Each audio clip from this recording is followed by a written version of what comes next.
E agora eu, Felipe Moura Brasil e o Duda Teixeira, que divide a bancada comigo, vamos conversar com Rafael Rosensheim, porta-voz das Forças de Defesa de Israel, que a gente chama aqui no Brasil de FDI, mas em língua inglesa são as IDF, nascido no Brasil, que vai falar sobre a reação do Estado judeu aos ataques do grupo terrorista Hamas.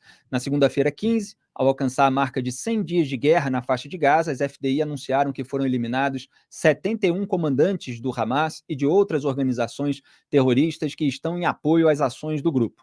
Essa marca representa a morte de uma liderança a cada 33 horas. Major, muito obrigado mais uma vez, é a segunda entrevista que o senhor nos dá aqui no Papo Antagonista, pela disponibilidade nesse momento tão sensível do país, e eu gostaria que o senhor explicasse qual é o estágio atual desse conflito. Eu vi, inclusive, o senhor falando a respeito de uma reação militar mais precisa nesse momento, a partir de todos os elementos reunidos após a incursão terrestre na faixa de Gaza. Seja bem-vindo. Olá, Felipe. É um prazer estar aqui com vocês mais uma vez. O exército israelense ele conseguiu desmantelar a capacidade militar do norte da faixa de Gaza, e as incursões militares do exército israelense estão focadas nesse momento no norte da faixa de Gaza, no sul da faixa de Gaza, principalmente na cidade de Khan Yunis, e o exército mudou um pouco a sua forma de atuar. O exército está atuando de uma forma mais precisa e baseado em informações secretas, parte delas que foram captadas durante a incursão no norte da faixa de Gaza, e o exército continua a fazer o que é necessário para alcançar os objetivos dessa guerra, que é desmantelar a capacidade do Hamas e trazer de volta para as casas os reféns que foram sequestrados. Ainda tem 136 pessoas sequestradas na faixa de Gaza, a grande maioria civis, inclusive 2 crianças e 15 idosos com mais de 65 anos, que ainda estão nas mãos do grupo terrorista tão cruel que é o Hamas. Essa guerra começou com esse grupo terrorista invadindo o território israelense, assassinando 1.200 pessoas, queimando casas, estuprando mulheres, entrando numa festa que estava ocorrendo no sul de Israel, onde estavam festejando num feriado judaico, e pessoas foram assassinadas a sangue frio, inclusive crianças que foram queimadas durante esse massacre do Hamas. Nessa carnificina do 7 de outubro, foram feridos mais de 5.000 pessoas, 1.200 pessoas foram assassinadas e mais de 200 foram sequestradas para a faixa de Gaza. Parte delas voltaram para suas casas, parte foram assassinadas pelo Hamas dentro da faixa de Gaza, e 136 pessoas ainda estão detidas, ainda estão sequestradas pelo Hamas. Inclusive, hoje, a criança Kfir Bibas, que foi sequestrada pelo Hamas, a criança mais nova, um bebê de 9 meses, hoje ele está cumprindo um ano de idade. Ele foi sequestrado junto com sua mãe, seu irmão e seu pai, que nós vemos espero que vocês consigam ver a foto que eu estou mostrando. Sim. Aqui a mãe do Kfir Bibas, o irmão Ariel Bibas, que estão até hoje sequestrados pelo Hamas, e o Kfir, esse bebê que vocês estão vendo aqui, foi sequestrado com 9 meses e hoje ele está cumprindo um ano de idade. Então, essa é uma guerra, não é uma guerra comum, é uma guerra muito complexa por alguns motivos. Primeiro, porque essa guerra ela é travada não num campo de batalha, ela é travada em um lugar, numa cidade, onde os terroristas do Hamas se escondem atrás de civis e lançam seus foguetes em instituições civis. É travada em um dos lugares mais populosos do mundo. São 360 quilômetros a faixa de Gaza, e com uma população de mais de 2 milhões de habitantes. E é uma guerra assimétrica, enquanto o Exército de Defesa de Israel, que é um país democrático de direito, respeita todas as normas do direito internacional e atua de acordo com o direito humanitário, o grupo terrorista do Hamas fere as normas do direito internacional, se escondendo atrás de civis, lançando seus foguetes contra civis. Eles se vestem como civis. Nós vemos fotos de pessoas com calça jeans e tênis, e o Hamas mostra os dados e inclui todas essas pessoas como civis, mas nós sabemos que 9.000 terroristas foram eliminados na faixa de Gaza. Esses terroristas que são eliminados, eles não estão com farda, não estão uniformizados como soldados, eles estão vestidos como um civil comum, com calça jeans, com tênis, com chinelo, e são contados como civis que pelo Hamas foram mortos pelos ataques israelenses, mas muitos deles são terroristas que foram eliminados pelo Exército de Defesa de Israel.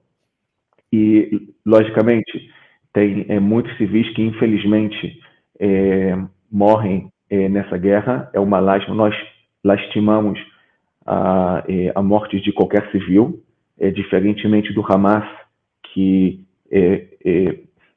fica feliz e festeja a morte de todos os civis judeus israelenses, como aconteceu no dia 7 de outubro. O exército israelense faz tudo possível para minimizar qualquer dano possível à população civil da faixa de Gaza. Fazemos isso de diversas formas.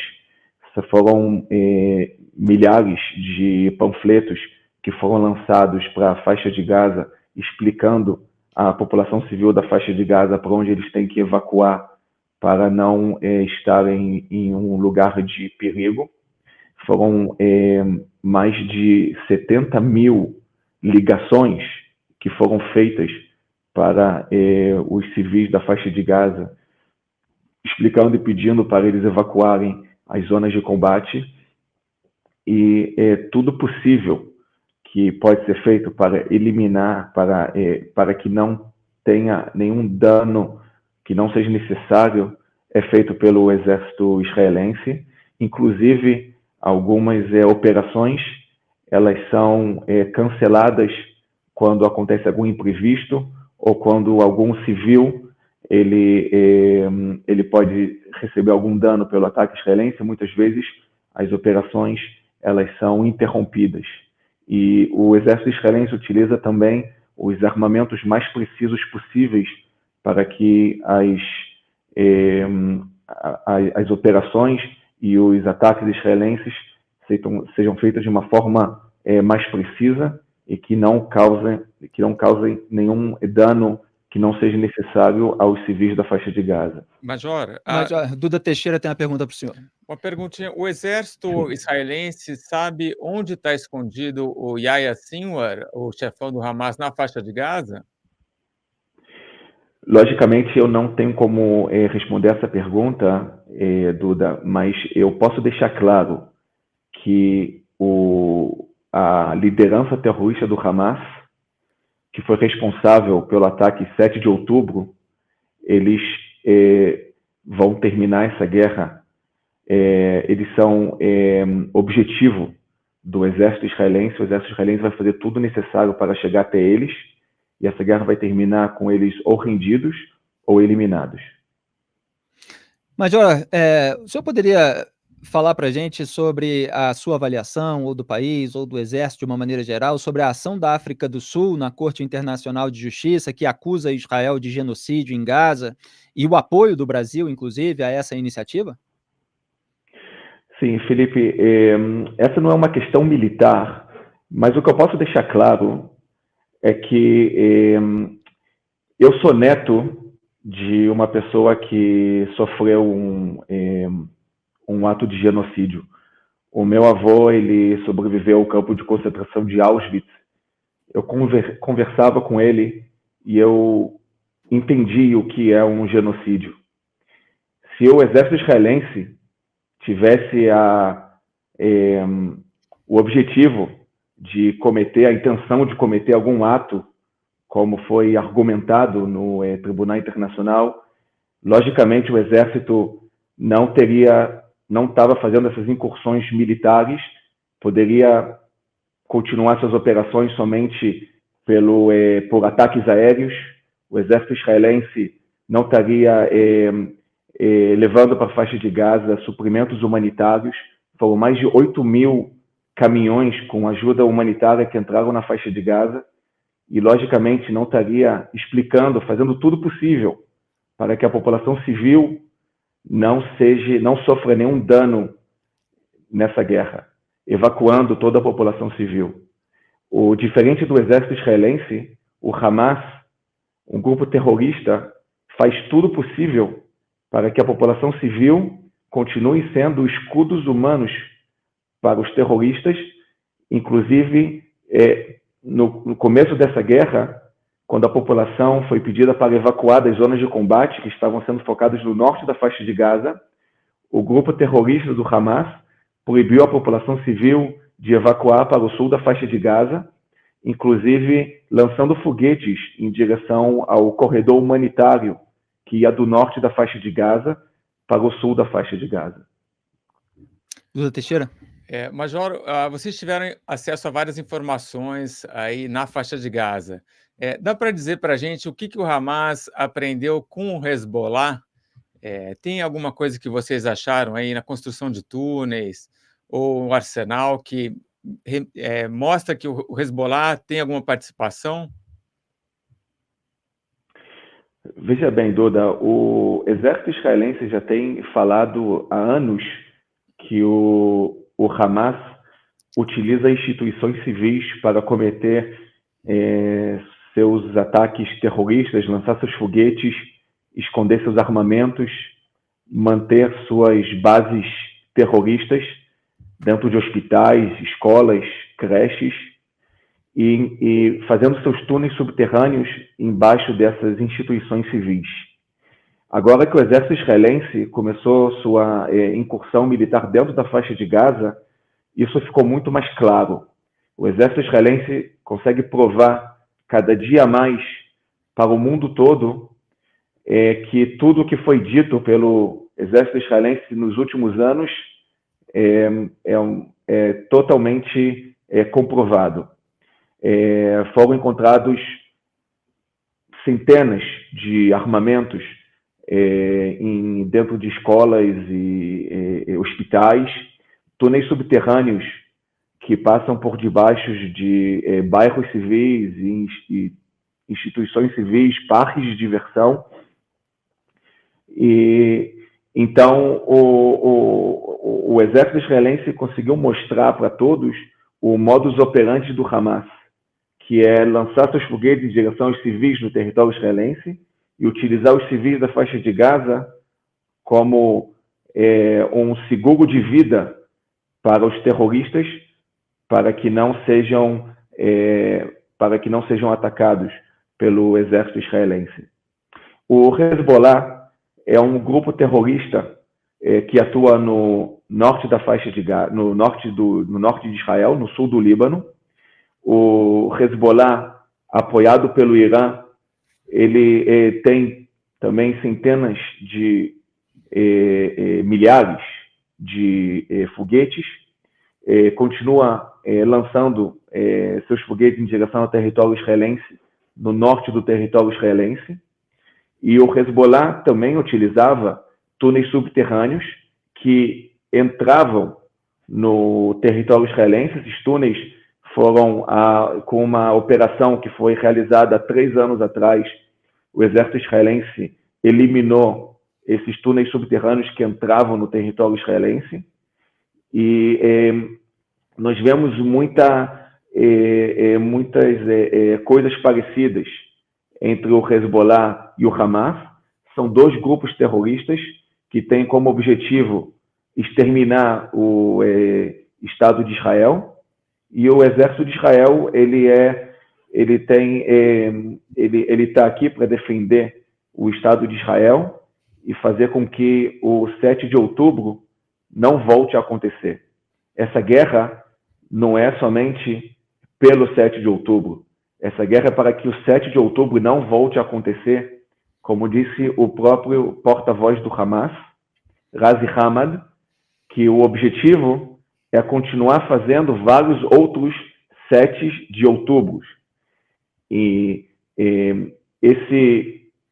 essa carnificina que foi feita pelo grupo terrorista do Hamas não pode ser utilizada como inspiração pelos grupos terroristas que atuam aqui na região para que consigam pôr em prática os objetivos de destruir o Estado israelense.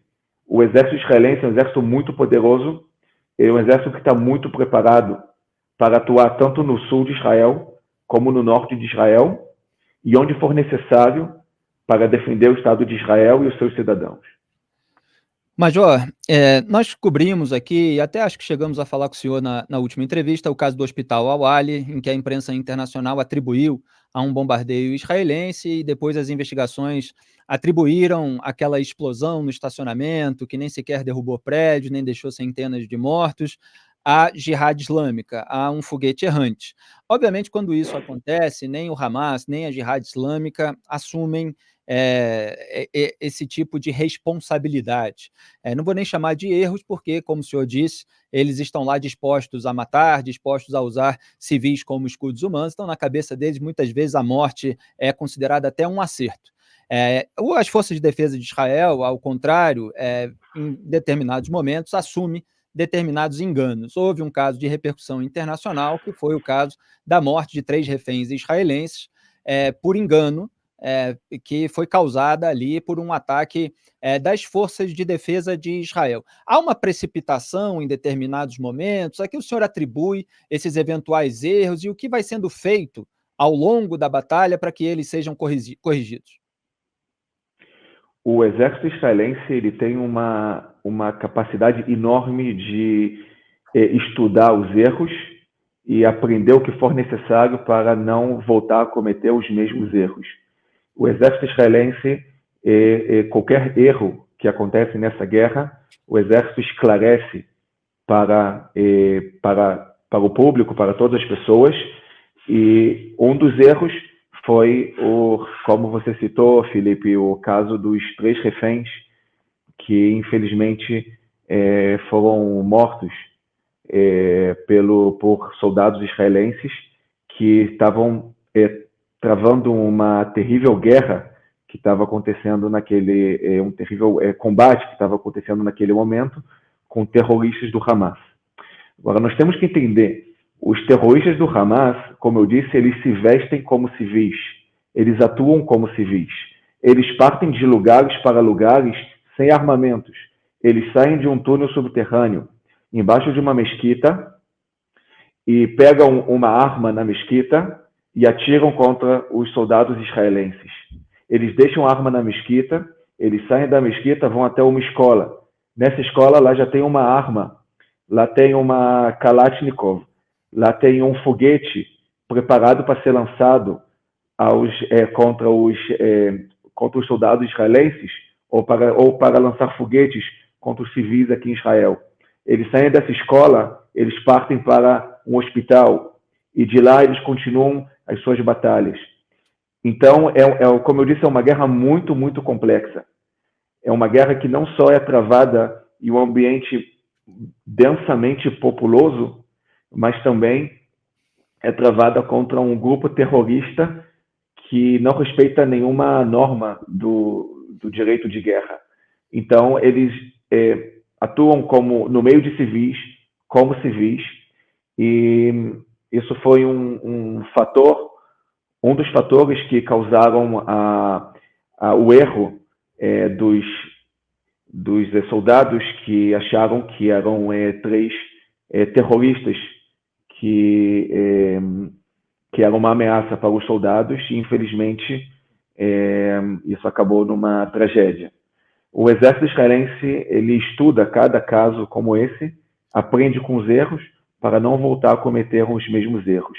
Mas diferente do Hamas, como tem afirmações totalmente falsas, como você disse, Felipe, o caso do hospital El Ali, o exército israelense, ele tem muito cuidado para que todas as informações que são passadas à imprensa e ao público sejam informações exatas, precisas, depois de serem totalmente verificadas. Então, realmente foi um erro. O exército estuda os erros e faz o que for necessário para que não voltem a cometer esses erros. E o exemplo do hospital El Ali, como você disse, o caso desse hospital é só um exemplo, né? Podemos citar outros exemplos de afirmações mentirosas feitas pelo Hamas, que infelizmente tem muitas pessoas que acreditam nessas narrativas, e algumas emissoras que até publicam essas narrativas do Hamas. Esses dias eu estava dando também uma entrevista e me interrogaram sobre dados que foram fornecidos pelo Ministério da Saúde da Palestina, da faixa de Gaza. Só não deixaram claro que o Ministério da Saúde da Palestina, da faixa de Gaza, é o grupo terrorista do Hamas. É o mesmo grupo que não só disse a afirmação mentirosa sobre o hospital El Ali, como também afirmou que os civis israelenses, cerca de 360 civis, que foram assassinados a sangue frio na festa que estava ocorrendo no festival que estava ocorrendo no sul da faixa de Gaza. O porta-voz do Hamas disse que eles foram assassinados pelo exército israelense, por helicópteros israelenses. É como dizer que os judeus ativaram a câmara de gás na Segunda Guerra Mundial. Completa mentira. Major, agora essa guerra já completou mais de 100 dias. Qual que é a previsão? Já chegamos à metade, não? O objetivo dessa guerra é desmantelar a capacidade militar do Hamas, trazer de volta os civis e trazer de volta a segurança para os israelenses. Esses objetivos ainda não foram alcançados totalmente, então essa guerra vai continuar. As operações, elas vão sendo adaptadas. Como eu disse, as operações no sul da faixa de Gaza são diferentes de como foram no norte da faixa de Gaza, mas essas operações, a guerra vai ser terminada quando o exército alcançar os objetivos, quando os reféns voltarem para suas casas e quando o Hamas for totalmente desmantelado. Major, só para concluir, existe nesse momento em Israel uma sensação maior de segurança? As pessoas entendem que, dada a incursão terrestre na faixa de Gaza, o risco de um ataque como o de 7 de outubro, ele foi reduzido? Quer dizer, qual é a mensagem que está sendo passada para a população que mora em Israel e que não é só israelense? A população israelense está muito unida. Ela tem uma confiança muito grande no exército israelense, mas a população entende que é necessário a continuação das operações militares para que o exército possa alcançar os objetivos dessa guerra. Então, o exército ele continua fazendo suas operações, tudo que é necessário para pôr em prática as decisões governamentais e alcançar os objetivos dessa guerra. É importante deixar claro, Felipe, que nós podemos ver claramente, com um exemplo do que aconteceu essa semana, da importância da presença militar na faixa de Gaza. O exército israelense estava fazendo operação em um específico lugar no centro da faixa de Gaza. Por algum momento, o exército deixou esse lugar e continuou as operações em outro lugar na faixa de Gaza. Logicamente, eu não vou entrar em detalhes. E naquele momento que o exército deixou aquele lugar, depois de algumas horas, de lá foram lançados foguetes em direção ao território israelense. Inclusive, um deles caiu se explodiu em uma casa no território israelense. Isso mostra a importância da presença militar na faixa de Gaza para poder trazer a segurança para o povo israelense. E só um testemunho pessoal para terminar, Major. Nós publicamos um vídeo do senhor diante de um túnel dos terroristas do Hamas, explicando os 3 tipos, inclusive, de túneis construídos. Quer dizer, o senhor tem ido à faixa de Gaza, a região onde as tropas estão com frequência? O senhor esteve lá uma vez? Existe todo um caminho seguro construído pelo exército israelense? Só queria que o senhor contasse para a gente essa experiência de penetrar ali na faixa de Gaza. Felipe, como parte da minha função como porta-voz é poder mostrar para o mundo todo as atrocidades do Hamas, o modus operandi do Hamas. Então, eu tive na faixa de Gaza, no maior túnel subterrâneo que foi encontrado na faixa de Gaza. O exército israelense já encontrou 800 entradas de túneis na faixa de Gaza. E nos últimos dias, eu fui no maior túnel subterrâneo que foi encontrado. É um túnel que tem 4 quilômetros.